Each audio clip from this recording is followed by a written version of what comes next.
and listening to this story. My name is John Frankel, full disclosure, early stage investor and investor in Plated from about 2 years ago. Just to set things in context, I think we invested when you had 7 employees. You're now up to about 400 employees. Yeah.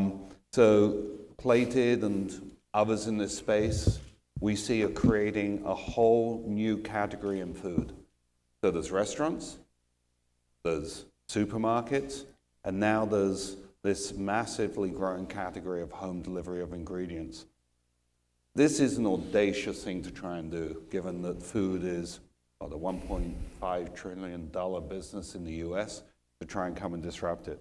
Josh, maybe you can give us some perspective as to why you felt you could come and change an industry like this. Yeah, so I guess other than just being partially insane, and maybe it's a case of ignorance is bliss. So my co-founder Nick and I met in business school and did a couple of other random things for a few years and then got back together in 2012. And it was really first and foremost a product that we wanted. So it was born out of the experience of being chained to our desks, eating takeout twice a day, and wanting to eat healthier, but having the same challenges that a lot of people have around going to the grocery store, ending up throwing away half of what you buy, weeks later when it's rotting in the back drawer of your refrigerator, and not really being very happy with what we were able to make. Neither of us are professional chefs or food guys, which is something that a lot of people ask, and really wanting to to make an impact. So product we wanted, and then we looked at the industry, and we kind of asked ourselves, there's massive industry, the food industry, that doesn't work very well. It hasn't changed in 100 years. Grocery stores in particular were born out of the sort of general store era a long time ago, and they're just not that efficient. They do a lot of things. They end up throwing away about a third of the perishables, and it's not a very streamlined business. So we kind of said to ourselves, how would we build a perishable food business in 2012? And we thought, it would look a lot more technology heavy. There'd be a lot more data modeling and forecasting and software, and really, with an eye towards taking out a lot of the waste and inefficiency that exists in the supply chain. That third number is, aside from a business problem and an opportunity, is in many ways just a sort of humanitarian tragedy. I mean, $300 billion roughly of food thrown away annually in the U.S. alone, and it's really a story of an industry that's just not had a lot of technology implemented in it. So we got excited. We didn't know what we were doing. We're technology guys. Nick is a Marine, so kind of tech and ops, but no food in there, no e-commerce in there. Got started building our own refrigerators and the website and everything else, and just figuring everything out from scratch. And fortunate enough to find some early guys that believed in the crazy stuff we were doing. And 2.5 years, almost 3 years later now, we're 400 people shipping hundreds of thousands of meals a week. Still very early days, but a lot of exciting things happening. We heard from Gilt about how everybody gets a customized website. Now, customizing websites is something which probably Amazon kicked off a while ago and has become perfected. But for you guys, you're customizing every box, every week, personalizing in a way that we really haven't seen in physical retail before. Can you sort of talk about the personalization approach and why you decided to go that approach as opposed to sort of one size fits all? Yeah, so like everything in the business, we're very early in these efforts, but we do personalize all the boxes. Mass customization is a theme, and it's really a story of food is personal for everyone, and there's not a ton of research or credible research anyway on what's good, what's bad. There's fad diets. Many people have different opinions on what they should be eating. So we want to give the consumer the ability to buy what they want. And for us as a operational business with a changing menu every week, changing set of SKUs and inventory, what that means is a lot of data modeling, a lot of predictive analytics. The consumer can give us direct feedback on what we're sending to them through taste profiles, through recipe reviews.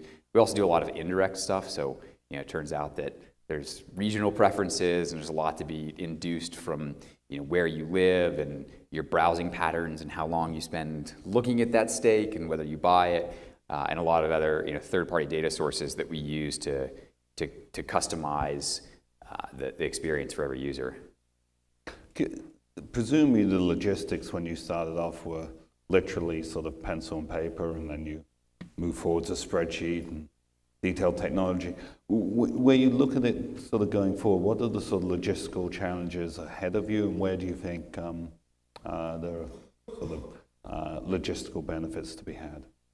Yeah, so the logistics are a huge part of the story. For the consumer, we're a food business. You come to the site, you order what you want, we deliver you all the ingredients, exact portions, recipe cards, videos, et cetera, helping you cook. So, cook more, cook better food, have no waste because it's the exact portions, all that stuff. That's a consumer-facing piece. Most consumers don't care what's happening in the background. The investor community and the logistics people do, and there's a really interesting story there, and that's really the meat and potatoes of the business, pun intended. We're moving food around the country, and really we're a supply chain business. So, as opposed to a traditional, offline grocery store supply chain, moving food from, origin through, whatever the distribution chain looks like to a retail store, we're moving it from farm to one of a handful of regional and local distribution centers, and then directly to the consumer home from there. And there's a whole lot of data-informed, just-in-time, analytics and supply chain sort of magic happening there. And it's important because perishability makes the supply chain different than a lot of other e-commerce and e-tail and offline businesses. We have to track time in transit and temperature and other sort of environmental variables, and then the sort of where in the perishability life cycle the product is as we hold it, as it moves through transit, as it moves to the consumer home, et cetera. So our logistical challenges are different, if not harder than a lot of e-commerce businesses. So we're doing a lot of testing with a lot of new delivery formats, whether that's sort of traditional click and collect and offline things, to the Uber Rushes and more point-to-point services of the world. And we're really excited about what's happening there. It still feels like very early days, and we as a company too are really only very recently big enough and mature enough to be able to actually take advantage of a lot of the exciting stuff that's happening.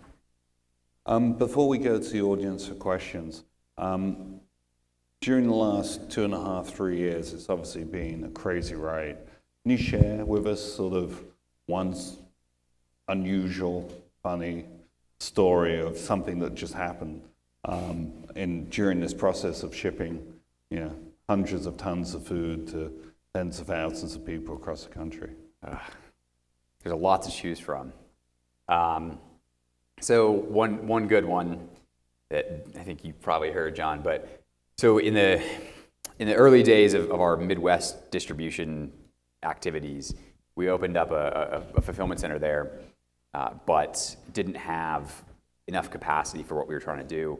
So we were using these refrigerated trailers, refrigerated cargo containers to store product during sort of peak demand. And these were parked in the parking lot of the fulfillment center there with, I think, $100,000 worth of produce and meat primarily. And we show up in the morning and it's gone. So this trailer full of what at the time is an enormous part of probably the balance sheet of the entire company is just gone.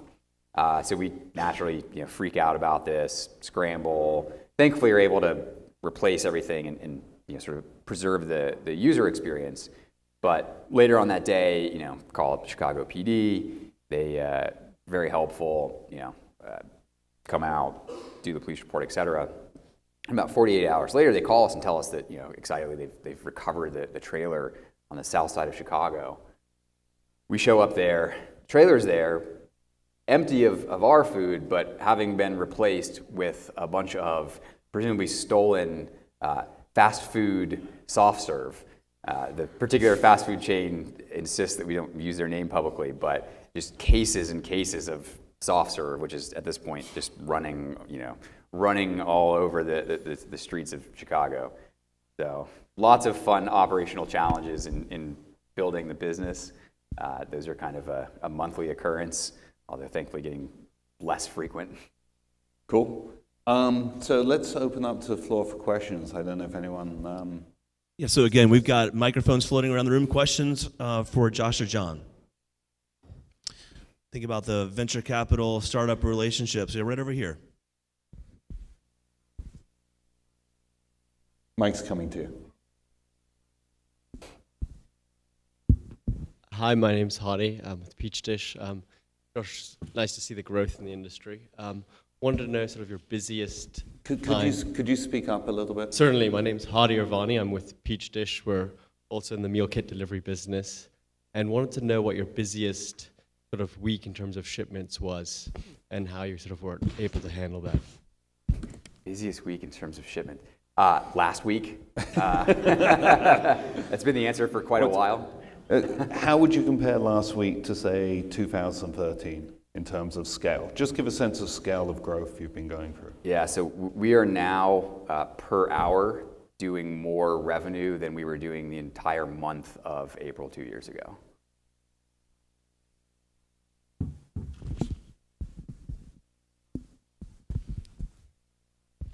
Hi, my question's around click and collect. You said you were starting to experiment with it, and I was just wondering if you could elaborate a little bit more.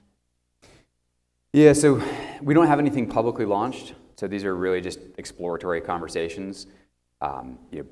Adding a new delivery format, delivery venue is a big challenge or a big activity for a growing organization. So it's something that is very prevalent in other countries, and there's something intriguing there, but we haven't quite developed a fully formed view or any real commercial tests yet. Awesome. Other questions for Josh and John? One quick one that had come up from email was around what have you done to kind of build the brand? What were the keys to getting out the message behind what you do over time? Can you talk about that process? Yeah, so it's really a story in the beginning of just grit and a lot of PR. A lot of word of mouth, a lot of just getting out and talking to everyone that would listen to us because we had no capital. We did Shark Tank last year, which was fun. That's an incredibly powerful platform for building the brand. In more recent months and over the last year or so, we have an actual marketing team. We're doing a lot of the things that Alexis touched on. Social is huge. It's a visual product. People like talking about food, so that's our most powerful channel. And we're still early days in experimenting with a lot of the more complicated, fancier, media buying, paid media acquisition type stuff. But I think it was said earlier, it's really important that the base of all the brands that I've seen built, and John can comment on a much broader portfolio, but it's really built on word of mouth, and it has to be something that want to talk about, that people want to talk about. If you don't have a product that is naturally shareable, no matter what you do, it's very difficult to build a real audience. I think increasingly in the world of social, everyone's empowered with a voice. And so product is number one. And I think one of the things that attracted us very much to the company were the retention curves. Once you try this product and you use it 3 times, you're hooked. And those retention curves just flatten out. Very unusual in e-tailing as far as we've seen. And it talks to the quality of the product. It talks to the experience that people are getting. And as I mentioned earlier, in this being a new category, if you think about it, if you launch a food brand today, you want that end cap space. You're going to pay the supermarket for premium positioning. companies like Plated are doing an end round around supermarkets. And so as they build up to scale and become larger, there will be brands that will get launched through this channel. There'll be brands that will want to be associated with this channel. And because of mass customization, if one of the brands is a spicy mustard, they'll know, Plated will know that I don't like spicy mustard, but Mary over here does, and be able to do that mass customization and target product to people in a much more efficient way than just sitting it at an end cap. I think it's a fascinating category. Goldman Sachs has called this a $3 to $5 billion category in 10 years. I think they're underestimating. All right, thank you guys. Josh and John, let's hear it.